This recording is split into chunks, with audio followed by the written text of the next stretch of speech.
This session. My name is Martin Wolf from the Financial Times, and I just worked out this is, I think, my 24th Davos.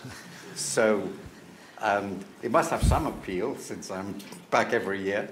The subject we're going to discuss is really very, very interesting. Demystifying industrial policy. And it's pretty obvious just yesterday that the context in which we're going to discuss this has changed pretty radically. And I hope that will come out a bit in our discussion, because we have associated modern industrial policy and ideas about it very much with the Biden administration. And now we clearly have a president with a very different view of how industrial policy should be conducted. One which I think of as more like the way the Indians did it back in the 1970s when I worked on the Indian economy. Before I introduce the issues, let me just introduce the panel. And one panelist, Minister Zafrul from Malaysia, is not yet here, but I understand he's on the way. So proceeding from the far left, next to where he will be, is Vincent Clerc, who's Chief Executive Officer of Møller-Maersk, which is a rather large shipping company. Sorry, I apologize. I got confused there. Next to him here to my left is Dani Rodrik, who's a professor at the Harvard Kennedy School of Government and has probably thought more about industrial policy than any other economist I know, and I've disagreed with him for quite a lot of that time, which isn't interesting. Let me now introduce Tengku Zafrul bin Tengku Abdul Aziz, who's Minister of Investment, Trade and Industry of Malaysia. Thank you for joining us. And next to him is Bob Willen, Global Managing Partner and Chairman of Kearney, USA. And next to him is Kimberly Klausing, who's Professor of Tax Law and Policy at UCLA and also writes a lot for the Peterson Institute. And I've cited her wonderful work in that context.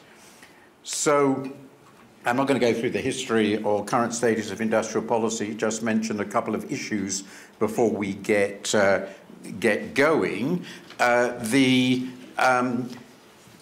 What can we say about this in theory and practice? First of all, it's pretty clear that there are economic arguments, standard economic arguments, about externalities, including knowledge externalities, and issues of security in many dimensions, and development, which justify intervention in the development of different sectors of the economy and different activities within them, which is not quite the same as industry as we conventionally think of it. And it's an important distinction. It could be anything, as well. It could be services, it could be something quite different. But of course, the ability to do this depends on government capacity, the politics, it depends on the cost, and of course it depends also on the global context and the likely or possible reactions from trading partners. This is particularly important if, as the most successful examples of industrial policy in the post-war period, which have been about export-oriented manufacturing, I would argue, those obviously depend on access to foreign markets, and if they get very upset about it, you have a problem. So this is an area where there's clearly very good arguments for it, and there are also very, very considerable difficulties of making it work well, given the political context, both at home and globally. So I'm going to start with you, Bob Willen. Just give an overview from your perspective at Kearney of where the world is now with industrial policy. You might like to reflect for a second on what yesterday's inaugural suggests about it. What can we learn from what has worked and what has not? And unfortunately, because we have very little time, you're going to have to keep it very brief.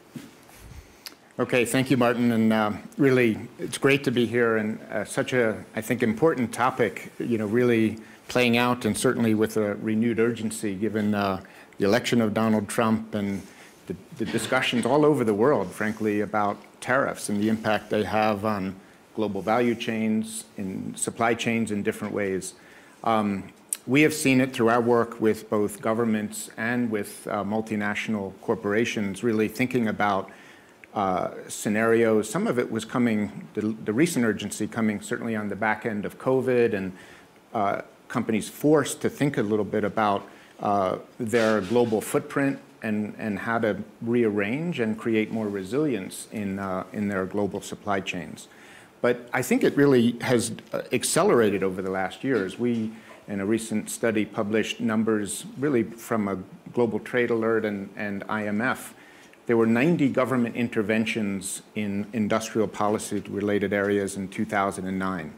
The equivalent number in 2023 were 2,500. So you see all across the world really an explosion in different measures, whether they be subsidies, tariffs, but also infrastructure-related investments, so many different things that could be classified as a modern era. We call it a new era of industrial policy because this has been playing out over so many decades before that. What we see, though, is that there's really tremendous diversity and range and scope. Maybe there's simple measures like tariffs, like subsidies that one could see and say, well, that's an intervention. But we're also seeing more sophisticated approaches, really developing entire ecosystems, making choices about how to create supporting infrastructure, the roles of the labor market and what that does to an industrial ecosystem. A lot of our work with the World Economic Forum is really about advanced manufacturing and supply chains, trying to understand countries' readiness for different levels of investment. And all of that plays into this industrial policy discussion. I think the last point I would make is that many of these interventions take a long time to see the return on investment. Right? The more sophisticated one gets, the harder it is to see the immediate returns. Yet, when looking at the different types of measures, I think one has to give time to some of the interventions, some of the investments that are taking place to see how they play out. So that's, I think, something we all have to keep in mind as well as we talk about this subject. So that's a very useful brief introduction, thank you, of the scene. Now let me turn to you, Dani. As I know very well, you've been a bit of an outlier among academic economists, distinguished academic economists, in your favouring industrial policy, particularly in the context of development. So how pleased are you with what's happened or is happening, or are you one of the famous story of the dog who caught the car and really wished he hadn't? If you look at what is now happening in thinking about this and where it's going towards pretty generalized protectionism. Well, first, it's interesting that you mentioned that you encountered industrial policy mainly in the context, or first in the context of India. And it's not surprising that it really turned you off against industrial policy, given what a failure it was. My own formative experience with industrial policy was in Turkey, where actually fairly conventional infant industry and import substituting industrialization policies were actually fairly successful for a period of couple of decades of promoting productivity and economic growth.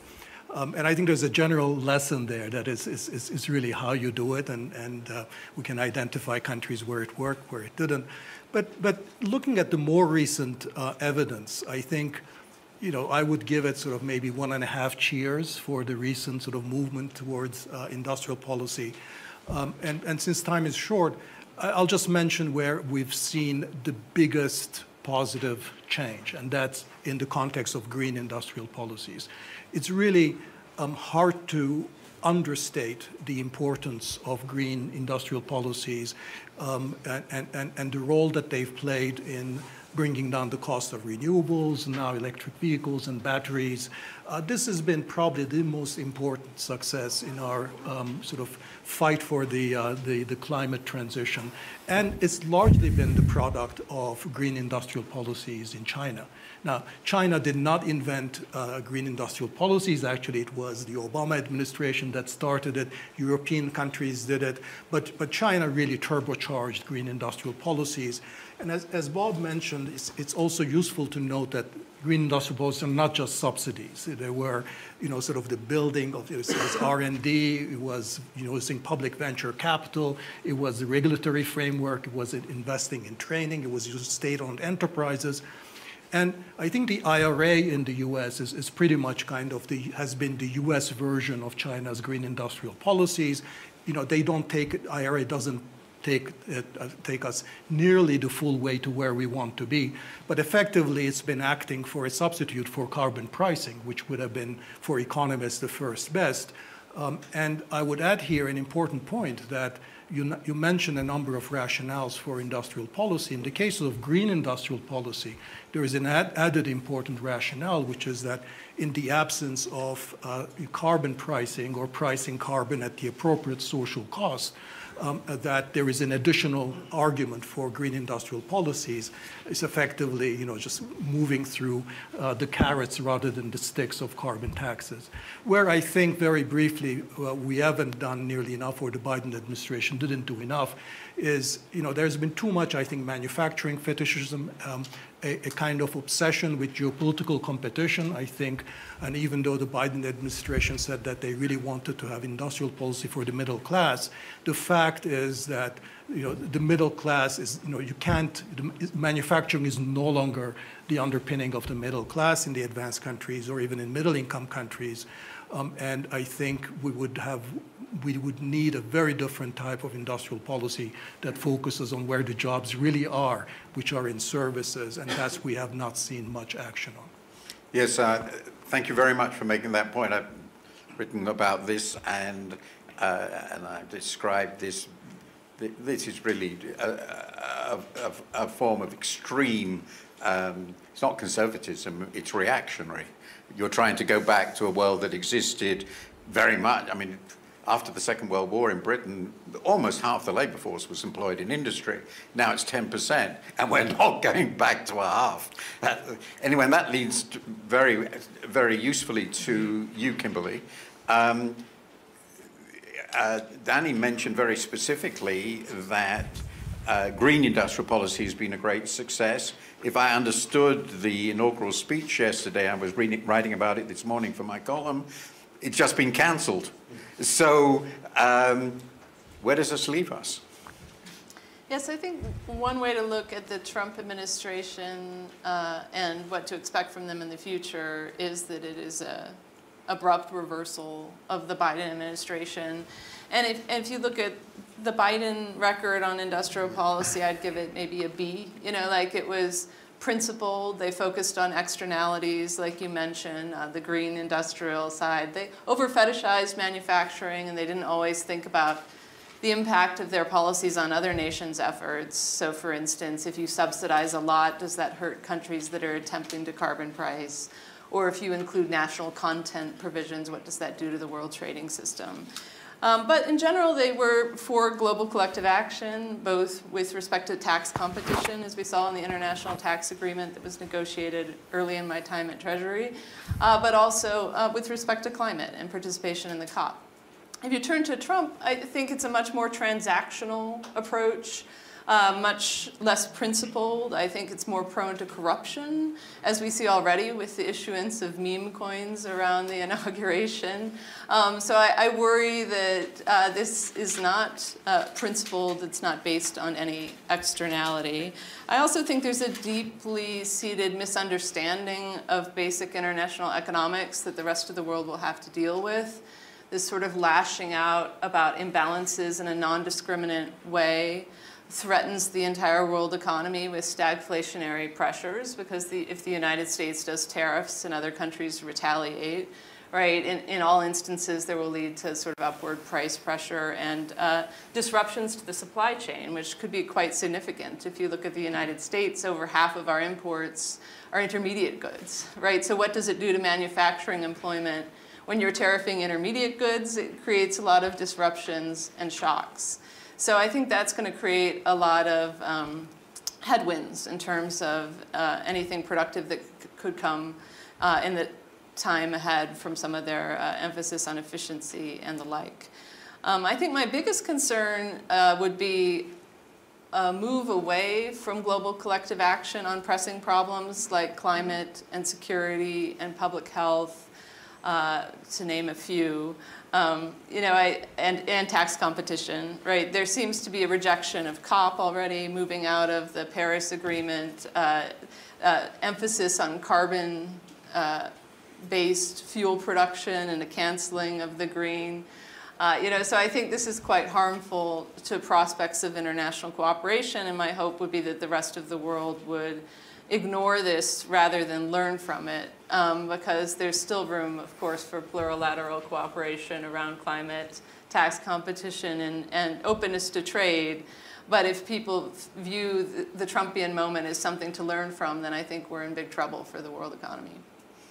Well, I've just written my column for tomorrow morning. It's more or less exactly on those points, and you will not be surprised that I agree with you. And on the former point, I don't go the other, I point out that even today, despite the difficulties since 2007, the ratio, this is very crude, I know, but the ratio of trade in manufacturers to world output is basically as high as it's ever been historically, and double what it was 25 years ago, which merely means we've got a long way to fall. Minister Zafrul, if I, could somebody please put it off? Thank you. You have a very different and I think very interesting perspective, both as a relatively small, dynamic emerging economy who can't dictate what's going on in the world, and with a very turbulent environment, as we've discussed. Here we have the dominant superpower, one of the two dominant superpowers, which is apparently completely in the process of changing its industrial policies overnight. So how do you see this from your context in ASEAN, in Asia, between the US and China, Europe? How do you navigate this? Thank you. Well, Martin, it's not easy to navigate this. For Malaysia, of course, as you mentioned, we're a small economy, a mid-sized economy, number 33, 34, largest economy in the world. But we are very much an open economy. If you look at Malaysia, our trade to GDP is about 180%. And when you talk about industrial policy, as a policymaker, when we do policies, including industrial policy, just so happened that we just had a new industrial master plan launched last year, is to see how a policy such as industrial policy has the right spillover to the economy. Right? We want to see the economy grow. We want to see it grow sustainably. We want to see the economy grow inclusive growth as well, because there's always the problem, right? When you talk about growth, whether it's inclusive and sustainable. So back to trade and back to industry. For Malaysia, the industry policy has really helped the country grow. If you look at us, for example, export today for Malaysia, 80% of export is manufacturing, only 20% agriculture. And the manufacturing sector, the industries, contributes a quarter or 25% of our GDP. Right? Similarly for ASEAN, right? ASEAN, as you look at ASEAN, it is a relatively big economy as a bloc. It's the 5th largest economic bloc, population 680 million, GDP $3.8 trillion US, growing at 45%. With that trajectory, we should be the 4th largest economic bloc. But why are we successful? Of course, peace and prosperity helps, but also because of the openness of the economies within ASEAN. So we are very much pro-multilateral based organizations. Even Malaysia itself, we just came back from another FTA that we signed with UAE, FTA number 17. We're part of many bilateral and multilateral FTA. 2 days ago, we just came back from Brussels to reopen, to rediscuss our Malaysia-EU FTA. And it goes back to why? Why? Because industries sees the push from industries, of course, but the spillover to the economy. So navigating US-China is going to be important for Malaysia and ASEAN, simply because of the supply chain that is so critical to the region. You mentioned about realigning of supply chain. Companies are talking to us, they are redesigning it based on resiliency, based on security, but also based on commercial reasons, right? So this is where, as a policymaker, when we talk to our neighbors, when we talk to our friends, we need to diversify and mitigate. There's no way we can eliminate that risk, and we've seen, as you mentioned, some of the announcements that were made yesterday. Is there more to come? We don't know. There's nothing on tariff yet, but it is probably inevitable. So we need to ensure that we mitigate this by mentioning about green transition. We have launched our national energy transition roadmap. We talk to our neighbors about ASEAN Grid. We talk about how important it is about making sure renewable energy is accessible not to just one country but the rest, and how investments related to that and can support the industry, because industries also are expected to embrace this circular economy.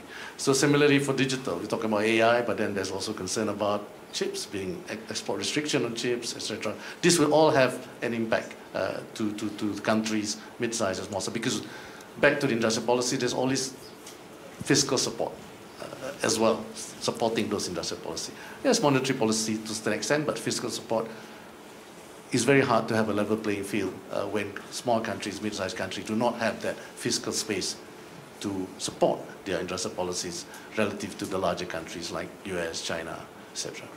Thank you.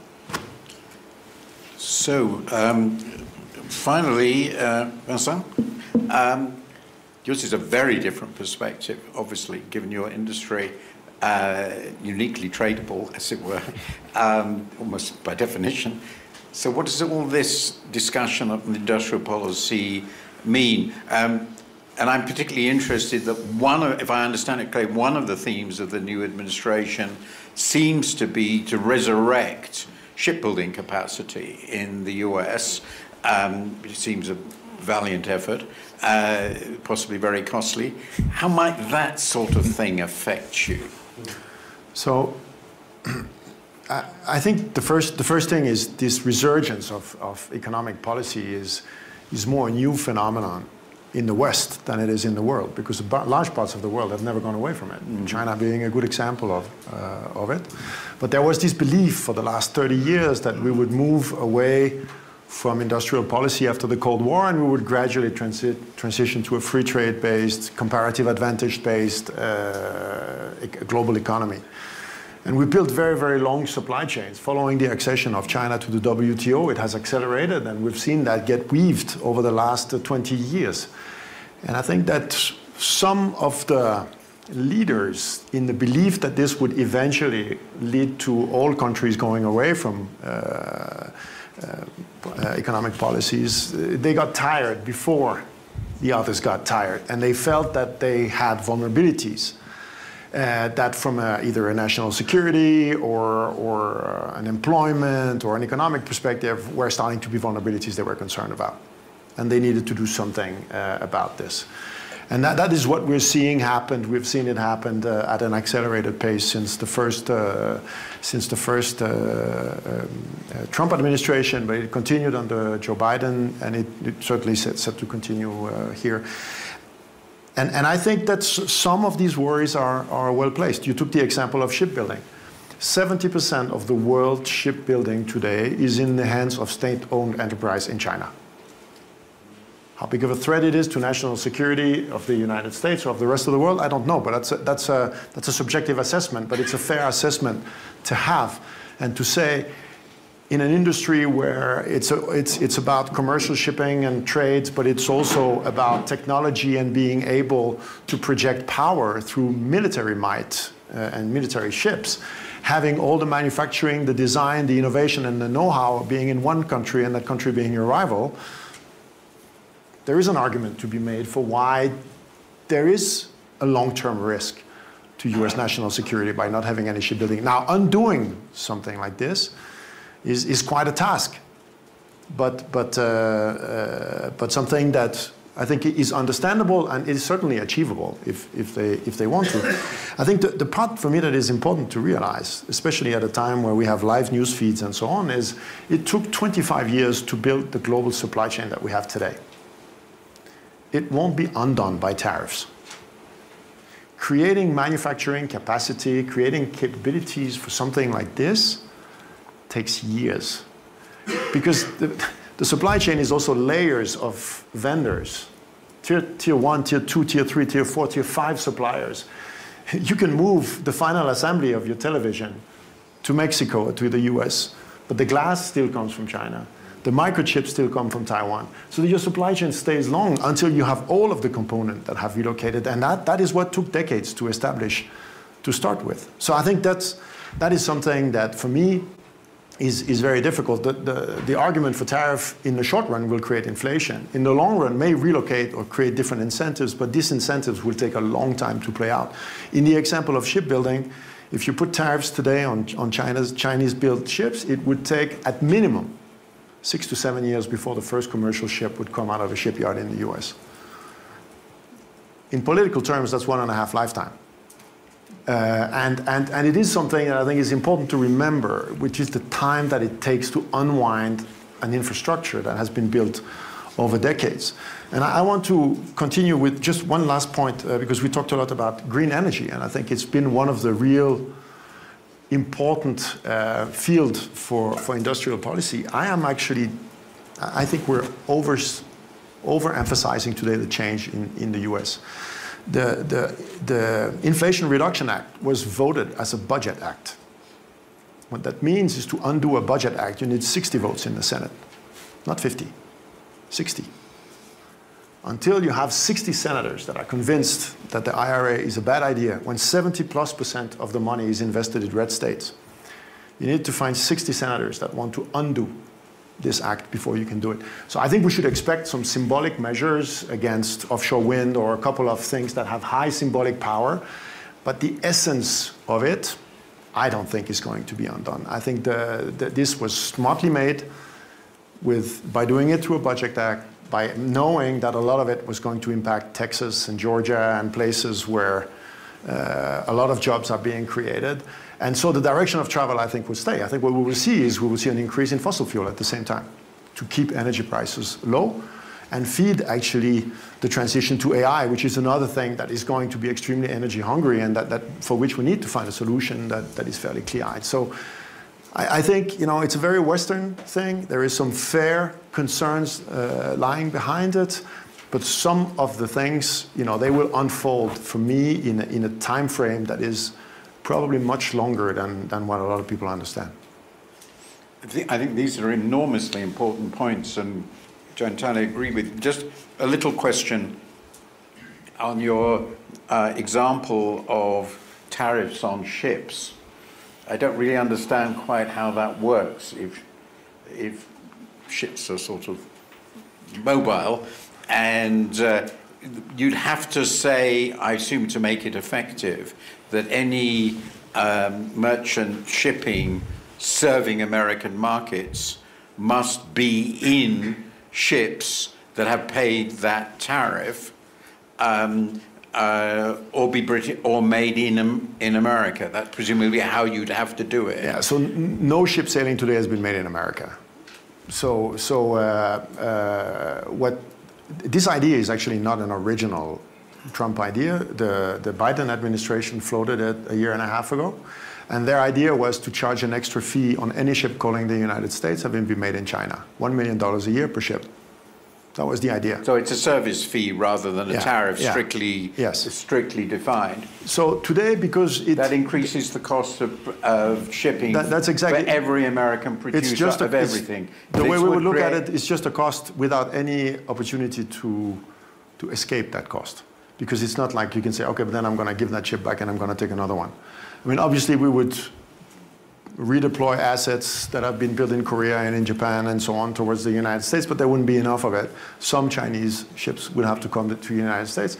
And again, if you want to substitute this, from the time where you implement tariffs to the time where you have the first ship, never mind the thousands that you would need to undo that, it's 6 to 7 years. So can I just follow this up with you, Kimberly? Just sort of looking at the strategic options. This looks like a policy, and this fits very well, to sort of make America, move America in the direction of being a more closed economy than it already is. In many ways it already is, as we all know. And that involves moving a huge amount of the industrial system of the world, either into the US itself, and it seems, since he already indicates he's likely to attack Mexico and Canada, it means into the US itself. This is a very radical upheaval, which is likely to take, and I tend, is this a plausible policy for the US to sustain? And what would it mean for the world? I think one neglected factor is that the United States is already at full employment. Of course.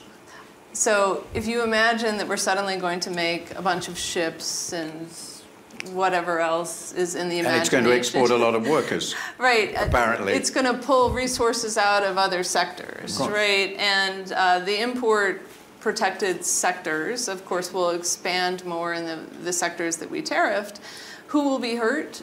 Certainly the exporters, right? And not only will there be some dollar appreciation coming out of this because of the excess demand for U.S. products, but foreign countries will retaliate to the U.S. actions, right? So I think this is a tremendous shock to the U.S. economy that's more likely to end in recession than in some sort of industrial revitalization. But I do think there will be an attempt to shift resources around, and I'm a little less sanguine, for instance, about the green resources, in part because another budget act can undo them, right? They can also do reconciliation with 50 senators, and they can repeal the Inflation Reduction Act with 50 senators there, right? So it's not clear that they will, because you're absolutely right that a lot of these investments are in red states. But they could, and they will desperately need the revenue because the Tax Cuts and Jobs Act extensions are projected to cost $5 trillion over a decade. So I think we're in for a lot of upheaval, but I don't think it's going to be pragmatic to reorient the U.S. economy in such a short time. And I would expect that attempts to do so will lead to enough harm that those themselves will be undone a few years later. But it does seem, doesn't it, from what we're hearing so far, that the friendshoring idea, which was an important part of the previous administration, is not part of this administration as ideas at the moment. Could I ask Bob a follow-up question? I think you're probably best equipped to answer it, given where you are, but tell me if that's not the case. Pretty obvious question. How do you think China's going to respond? Because it's pretty clear that it's sort of the target here, and it's not exactly an insignificant global player. And I'd like to follow that up question with you, Minister. I mean, do you really feel there's the potential, from your point of view, of really being squeezed between the two superpowers? I think first, maybe my vantage point, I'm an American, but I've been in the Middle East for the last 10 years and spent a lot of time traveling across Asia region as well. So, you know, seeing the global trading dynamic play out from a very different perspective.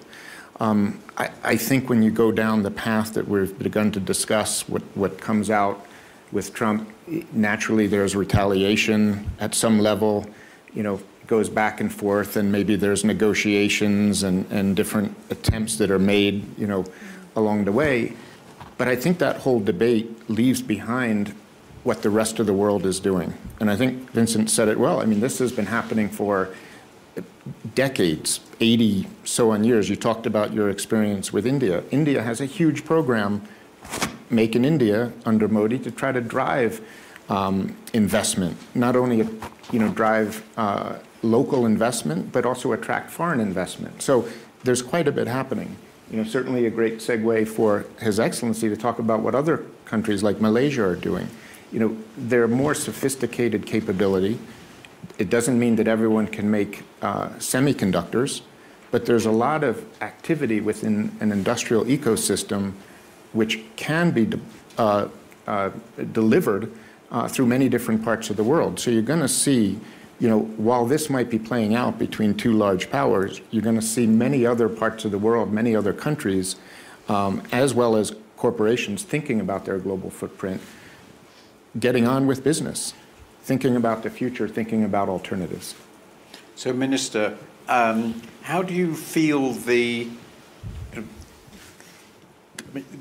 Even a few months ago, a month ago, we were still talking about the possibility of, you know, for various countries of becoming China plus one, as it were, moving stuff out of China into your country. And this has been a big part of the debate in India, which I know relatively well. But that's also true for other countries in ASEAN. Those opportunities look a bit riskier now.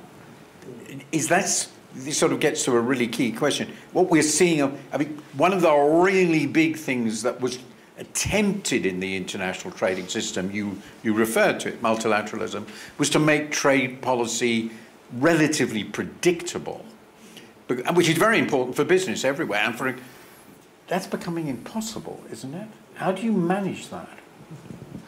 Well, first of all, I think we must recognize that what's happening between US and China is not new, right? There's Trump 1.0, and then Biden continued, and then now we're seeing this maybe brought to a greater degree of tension. But for us in Malaysia, and also for ASEAN, we need to navigate this, and we have no choice but to navigate this. Who's our largest trading partner for ASEAN and for Malaysia is China. Who's number two is the US. Who's the largest investor in the ASEAN region is US. Who's the second largest? It's China. So, and the top two economies in the world, you add them together, it's close to 50% of the GDP.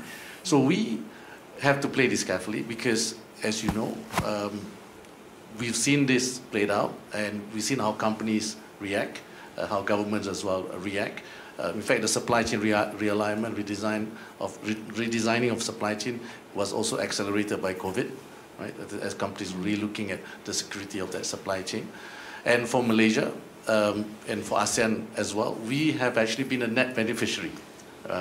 If we look at global FDI, it's negative, but global FDI to ASEAN, it's positive.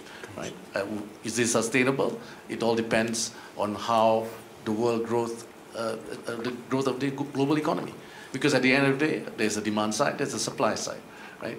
So for Malaysia, you mentioned semiconductor, we are fortunate because for semiconductor is an industry that we built over the last 5 decades. We are the 6th largest supplier of semiconductor, and therefore we are in a sweet spot where the ecosystem is already there.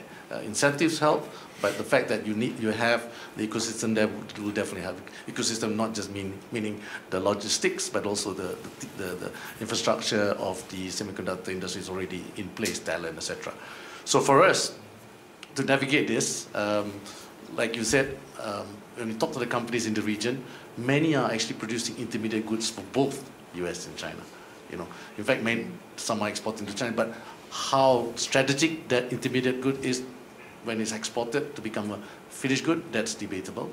So the concern will be two. Number one is whether that China plus one or Europe plus one or Taiwan plus one is a way to circumvent the potential restriction both in tariff or export. And the second one is actually to us is the growth of the economy, the trade numbers. Because if trade goes down, investors, companies will put on hold because they know this, put on hold their decision. And this will slow down. It's a vicious cycle, right? So that's something that we need to navigate. I do want to have a couple of questions. I knew all along it's going to be very difficult with 5 panelists and 45 minutes, but so I'd like these answers to be very, very quick, which is completely unfair given what I'm going to ask. So do what you can. But I'd like to, and I'd like Dani to have the last word. So Vincent, we haven't mentioned Europe, so here you are. What do you think the Europeans should, what one or two things should the Europeans do? Should they retaliate? Should they really go all in with money for developing a full range of industries, including maybe non-AI? Maybe we should, Fortress Europe. How do you respond in this situation when your core relationship is looks as though it's being blown up? Yeah. So if I have to answer this very shortly, I think the first thing is they need to face those challenges together and united. Nothing is better for either US or China to peel the countries one by one and pick them all up on the weaknesses that they have. The only way they can weigh in is if they negotiate. This is one, and have some type of a musketeer approach to this, all for one and one for all. I think they should not be naive also that these changes and this comeback of industry policy in the West is here to stay. And they should decide where they want to have those. Defense is a significant issue, technology is a significant issue, and energy is a significant issue for Europe. And I think those are probably 3 good places to start. That seems a pretty good answer. So I'm going to give you the last word, Dani. And I was very interested in reading your piece in Project Syndicate, I think it was there, on where we go now. And you warned against retaliation. And I understand the logic from an economist's point of view, but if we're going to stop people bullying you, don't we have to? No, I mean, I think that honestly is, first, let's understand that all the nightmare scenarios about, Trump. Of course, we are on the day one. It's really about retaliation. So I think if all the crazy stuff that Trump is likely to do, the cost will be borne primarily by the US economy, right? Just as we say that, when we teach our students the benefits of gains from trade and comparative advantage, we say the benefits of opening up are the domestic, we're doing that for our own economy. And the benefits of indiscriminately closing up, mindless protectionism are primarily domestic, and no global system in the world can prevent countries from just imposing doing harm to themselves. And if Trump and the administration wants to do it, there's nothing you can do about that. I just don't understand why the rest of the world, Europe, and I think China will actually be much smarter here, should you respond by saying you're just harming yourself, this is crazy, and we should just do the same. It just makes no sense to me that, I understand that politically you will want to do things that looks like retaliation, but really, I mean, my advice is to all the other countries is just stay calm. Let the, sort of all the harm be done at home, or most of the harm be done at home, but there is really no reason why you should respond to this by sort of major retaliation. I understand this argument, and I sympathise with it, but I suspect it ain't going to work. But I've got 3 minutes, and I'm going to take 2 people. So you there, please? Yes, just say who you are and very quick question. Sure. Where there's a mic. Oh, thank you. Liz Reynolds, MIT, former special assistant to President Biden for manufacturing. So first, I'd just like to say I think we should give the administration a B+, not a B. And that, yes, rhetoric around middle class or efforts around that, not just rhetoric, but really it's about investing in technology and forward industries. So it was semiconductors, clean energy, critical minerals, and infrastructure if you want. And the same, I also agree that there'll be more continuity than discontinuity with the Trump administration on this agenda. But my question, I guess, is to the point of the critique of the industrial policy of Biden was, what about labor? Because the populism that we're seeing around the world is, driven in part by economic insecurity in a sense that we haven't been creating quality jobs. And a lot of the Biden efforts to lean into that were about trying to change that trajectory. So comments about how to do what we're talking about and also assure quality jobs going forward. Thank you. And the gentleman next to you. Last over Rochelle, and the success of clean energy so far was not only a manufacturing industrial policy success, because various European governments granted around $500 billion of cumulative subsidies to deploy expensive solar before solar became cheap, and that enabled the Chinese industrial policy to step in. And it was the combination of these two which was unbeatable. So my question is, how we can hope for such collaborative partnerships between demand and supply in this brave new geopolitical environment? Okay, I don't know who to ask on what about labour. My immediate reaction was, well, you don't give the whole keys to the policy system to the tech oligarchs. but leave that negative point. Does anybody want to comment on what we can? Yes, please. Yeah. What I'd should love to. I mean, I think it's a really important point, and yet, you know, at the same time, short-term measures of labor employment are so fundamentally different from long-term structural employment. And I think, again, more robust industrial policy looks at the long-term impacts, which, of course, I think, Martin, to your point, you know, transcend political windows, right? It takes more than 4 years to actually drive structural improvement.